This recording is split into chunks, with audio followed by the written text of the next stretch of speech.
তুমি এখনো নামাজ পড়ো না, এখনো তুমি মসজিদে ঢুকতে পারো নাই।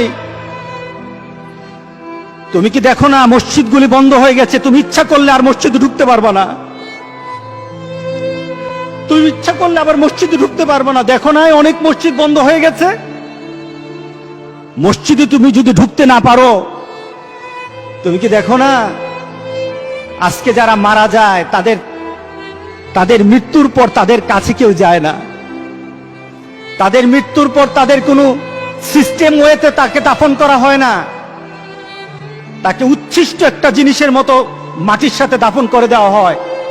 এ মানুষগুলি কাছে যায় না, টেনে টেনে দড়ি ধরে টেনে দিয়ে তাকে গর্তের মধ্যে ফেলে দেয়, তার কাছে যায় না। তুমি কি দেখো না? তুমি কি দেখো না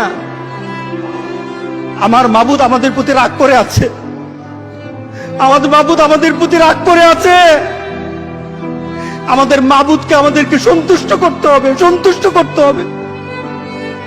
যিনি গজব দিয়েছেন উনি আমাদেরকে বাঁচাবেন।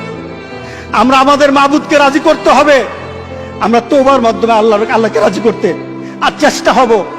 গোটা পৃথিবীর মুসলমান আর সময় নাই, আর সময় নাই।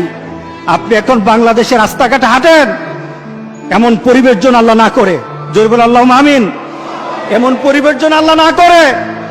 বাংলাদেশের মানুষ ঘর থেকে বের হবে না। যখন ঘর থেকে কই বের হবে তার লাশটা বের হবে, কেউ জানাজাও দিবে না। এমন হয়ে যাবে যদি আল্লাহকে সন্তুষ্ট না করতে পারেন, এমন হয়ে যাবে। সুতরাং আমরা আল্লাহর কাছে প্রাণ বলে আজকে কাঁদি। যারা নামাজ পড়ো না, তুমি টের পাও না মসজিদের দরজা তোমার জন্য বন্ধ হয়ে যাবে। তুমি মনে রেখে দিও, মসজিদের সাথে তোমার সম্পর্ক তোমার হয় নাই, তুমি জান্নাতের দরজাও তুমি খুলতে পারবা না। তুমি এখনো বেনামাজি, এখনো সকালবেলা তুমি ঘুমাও, এখনো তুমি আল্লাহকে ভুলে আছো, এখনো তোমার কাছে তওবার কথা তোমার চিন্তাতে আসে নাই।